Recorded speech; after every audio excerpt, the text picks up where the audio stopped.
El ayuno que Dios escogió es el ayuno que precisamente en el versículo 6 y 7 de Isaías 58 nos está aclarando. O sea, nos alcanza el conocimiento de cómo ve el ayuno Dios, de cómo lo ve Él y cómo lo llama Él. Entonces, el entendimiento espiritual va al conocimiento de Dios, o sea, qué es lo que Dios categoriza como el ayuno que Él determina que es correcto. O sea, es el discernimiento de Dios en cuanto al ayuno. Él lo determina o lo llama, lo denomina día agradable. ¿Y por qué? Porque precisamente en ese día, el día que uno determina ayunar, es donde se va a desarrollar comunión, una comunión más íntima.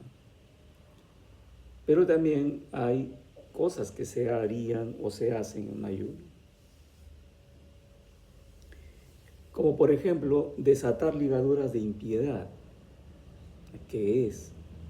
O sea, ¿cómo se entiende el desatar las ligaduras de impiedad? Precisamente aquello que no permite entrar en un acuerdo con Dios son las ligaduras. Recordemos que en esa paráfrasis, o en todo caso en ese uso retórico de nuestra manera de cómo interpretamos un término, una palabra, vamos a decir que la palabra acuerdo es una aplicación lexomórfico, o sea que tiene prefijos, sufijos, y en este caso vamos con el prefijo a, que significa sin, o es un privativo, y la palabra cuerdo, ¿sí?, tiene la acción, en todo caso la forma de cómo se entiende, viene desde lo que es una aplicación de la palabra cordia, o sea, surge de una derivación del cardio, que es un poco el corazón, o sea, corde o cordia viene de allí, o sea, es estar sin aquello que implique mostrar el corazón. O sea, sin aquello que impida el mostrar el corazón. Ese es el acuerdo. Por otro lado, viene de corda, que significa cuerda, o sea, algo que es una ligadura, algo que liga, una cuerda, y a significa sin cuerda, o sea, sin ligaduras. Entonces, el acuerdo tiene dos sentidos. Primero, que el corazón viene sin que sea privado de eso, o sea, sin impedimento, viene, es el acuerdo. Y por el otro lado, es aquel que viene sin ligaduras que le estén atando o impidiendo para comunicar. Entonces, desatar las ligaduras de impiedad implica de que yo voy a ir a un acuerdo con Dios. Entonces, en el ayuno uno va en acuerdo con Dios. O sea, Dios desata nuestras ligaduras. Nosotros le permitimos a Él que esas ligaduras espirituales salgan mediante la confesión, mediante el declarar al Señor cuál es nuestra condición.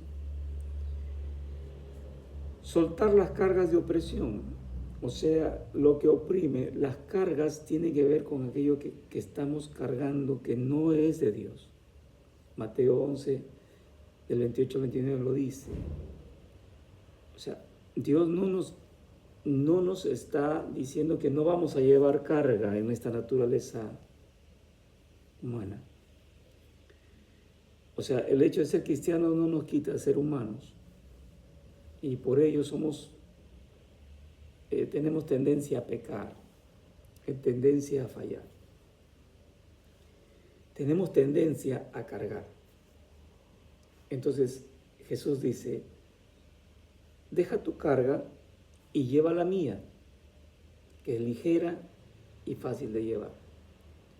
Pero suelta la carga que oprime. O sea, estás acostumbrado a llevar cargas, bien, ¿por qué no llevas la mía? Es ligera.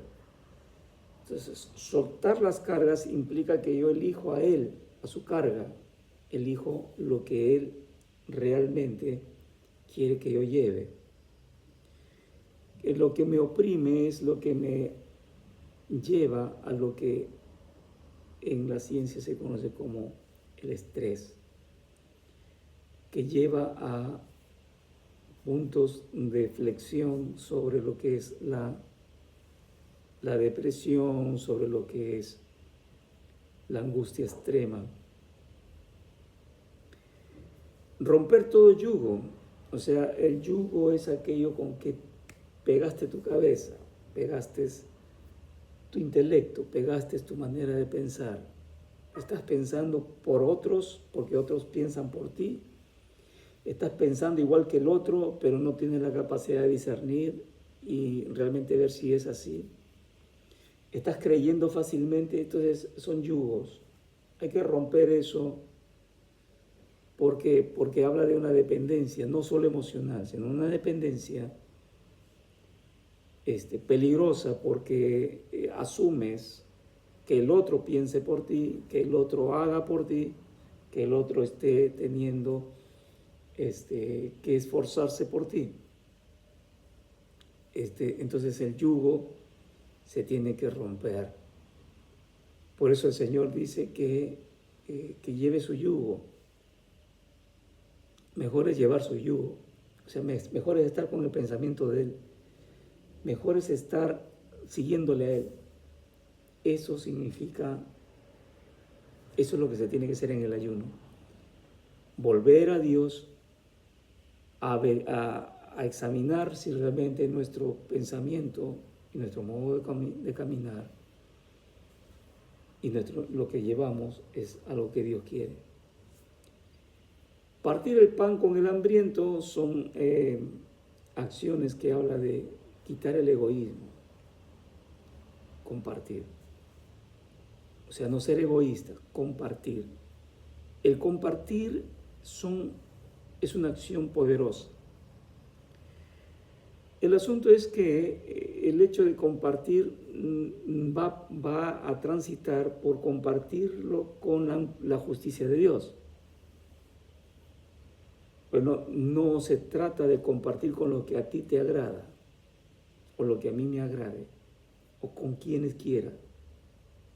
A veces Dios te lleva a compartir con personas que no quieres. Y bueno, de eso se trata, de que en el ayuno el Señor trabaje nuestro egoísmo. Albergar a los pobres es porque la hospitalidad y tratar de entender la situación de otros casi que no nos afecta. O sea, no estamos sufriendo el dolor de la gente que no tiene rumbo, lo que no tiene recursos. Entonces, ¿cómo voy a albergar? Albergar quiere decir que traigas a tu corazón. Ya date cuenta que hasta este punto, en nuestro tiempo de ayuno, hay mucho por qué orar, hay mucho por qué hablar con Dios. Señor, desata las ligaduras. Señor, que las cargas sean quitadas, rompe el yugo, que no sea egoísta. Enséñame a compartir con tu justicia y que mi corazón esté el poder orar por los pobres, el que no sea indiferente al pobre, al que no tiene. Cubrir al desnudo habla de que no voy a estar siendo indiferente a la carencia que tiene mi prójimo, de que está sin algo que lo proteja. Eso habla de la protección. Que sea protector de alguien, que pueda proteger a la familia, que pueda proteger a mi esposa, a mis hijos, que pueda proteger a mi esposo. O sea, que mi corazón sea protector, que no se trata de proteger en el sentido de una estructura de hogar, sino una protección del ser humano, del creyente. Es la protección que está pidiendo el Señor. No esconderse del hermano. ¿Qué es? Bueno, no esconderse del hermano quiere decir de que tengo que brindarle el apoyo cuando me lo requiera. Entonces, en el ayuno, el hecho de ser solidario se tiene que activar. Luego, el resultado del ayuno es imponente. Si hacemos todo eso, van a hacer la luz como el alba, o sea, va a haber un entendimiento mayor. Va a haber salvación, tu salvación se dejará ver pronto, o sea, tu cambio. La palabra salvación significa cambio de posición. Tu cambio se va a ver. Tu justicia irá delante de ti, o sea, Dios te hará justo delante de los ojos de los hombres y te tratarán con justicia. Va a haber libertad de poder invocar a Dios y de oír a Dios. No va a haber nada que obstruya. Vas a clamar o voy a clamar y Él va a decir, heme aquí, o sea, va a haber respuestas. Hay beneficios espirituales del ayuno y materiales también. Bueno, en el versículo 11, 12, 13 y 14 de Isaías 58 lo dice. Ser pastoreado. Ser pastoreado es un resultado del ayuno. Aquí viene el detalle. Podemos nosotros ser miembros de la iglesia. Podemos tener un pastor. Pero resulta de que el pastor, por sus detalles que hay, no me brinda a mí el pastor, no me está pastoreando. Siento que pastorea a otro, pero no a mí. El ayuno sirve para volver al corazón, al entendimiento de quién realmente es tu pastor. O sea, el Señor es tu pastor, siempre. Ese es el beneficio o el resultado del ayuno verdadero, que terminas reconociendo a Dios como tu pastor y no los hombres. Los hombres solamente son administradores, somos administradores de la gracia del Señor. Pero el pastor es Dios. Él va a hacer que el Espíritu Santo vaya por las sequías de tu alma y las de mi alma, y regar el terreno, traer agua para ello. En las sequías Él va a saciar tu alma, es una forma de saciar el alma. Dar vigor a los huesos, o sea, fortalecer las estructuras que me fundamentan a mí. Serás como un huerto de riego o como manantial de aguas, cuyas aguas nunca fallan. Los tuyos van a edificar las ruinas, los cimientos de generación en generación levantarás, serás llamado reparador de portillos y restaurador de calzadas. Y eso es algo que es el resultado del ayuno. También la oración. La oración hay que entenderlo espiritualmente. Si lo que entiendo por oración es lo que Dios entiende, o es una enseñanza que está limitada solo a recibirlo como herencia cultural. Un ejemplo. Jesús, Él corrige la forma farisea de orar y la forma como nos da las pautas para que realmente oremos de una manera conveniente. A la oración no hay que venir como un hipócrita. Mateo 6, versículo 5. No ser hipócritas, También en el versículo 6 dice que tengo que ser discreto, prudente, no distraerme en la búsqueda de la intimidad con Dios. O sea, la oración no tiene que distraer el objetivo principal.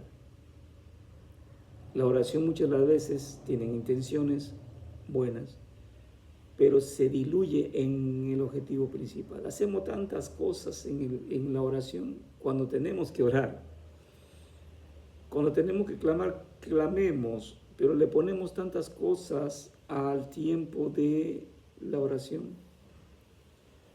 que resulta de que después eso me distrae del objetivo principal. El objetivo principal es que mi alma se derrame delante de Dios, que yo pueda experimentar la presencia del Señor, que mi corazón se humille delante de Él y de esa manera hacer oraciones, o en todo caso, manifestaciones en la oración del quebranto. ¿Qué pasa cuando se llena de palabrería? Dice, no te llene de palabrería, que es algo que no quiere Dios. Es cuando nos preocupamos más por qué cosa tengo que decir en la oración. ¿Cómo lo armo? ¿Cómo articulo las palabras sin que el que le oiga? Como que estamos orando para que otros nos categoricen de buenos oradores. Esos son palabrerías. Y con ello también dice que no tiene que usarse vanas repeticiones. ¿Y qué es una vana repetición? Una vana repetición es cuando tú has orado por algo y luego vas a orar por eso mismo y siempre estás orando por lo mismo, estás repitiendo. Es una vana repetición. O sea, cuando oramos una vez y luego agradecemos a Dios y confiamos que Dios ya considera esa oración y reforzamos la oración haciendo que esa petición tenga que ser enriquecida con otras cosas más o apoyada con otras cosas más que se tenga que decir a Dios. Ahí no estoy cayendo en vana repetición. No apresurarse a presentar necesidades, o sea, no hay que hacerse semejante a los fariseos, porque dice que el Padre sabe que necesito, Dios sabe lo que tú necesitas, entonces no me tengo que apresurar. O sea, no tengo que ir directamente a lo que yo necesito, sino a disfrutar a Dios. Y ahí el Señor nos da una regla de oro, a quien nos dirigimos, que tenemos que reconocer que está por encima de todo, está en los cielos, que hay que santificar su nombre, que también es algo muy extenso para hablar, que cuando oro debo pedir, desear que el reino de Dios venga, se manifieste en mi familia, en mi barrio, etc. Que Dios haga su voluntad, que nos provea del sustento diario y que el hombre sea capaz de perdonar, que seamos capaces de perdonar. Y el hecho de no nos metas en tentación y nos libres del mal, eso quiere decir, en el contexto, que Dios, Él puede probarnos a través de permitir que seamos tentados. Entonces, el orar, Señor, no nos metas en tentación, no está diciendo, Señor, tú eres el que a propósito me estás metiendo en la tentación. No, sino es que Él considere y realmente tenga en cuenta si es que realmente Él conoce más que yo mi vida. Esa plegaria, y no nos metas en tentación, mas líbranos del mal, significa que le estoy diciendo, Señor, considera siempre mi condición, que puedo fallar si es que tú no me ayudas. Eso significa no me metas en tentación. Por ello te pido que me libres del mal. O sea, líbrame del mal porque yo no soy capaz de controlar cosas que me pueden provocar, pero tú me conoces y si tú sabes eso, contrólame. Es una pedida de control. O sea, tú le estás diciendo, Señor, controla mi vida. Señor, dirige mi vida, controla mi vida. Bueno, y podríamos decir también el detalle de que en las acciones espirituales necesitamos siempre el hecho de poder tener entendimiento espiritual.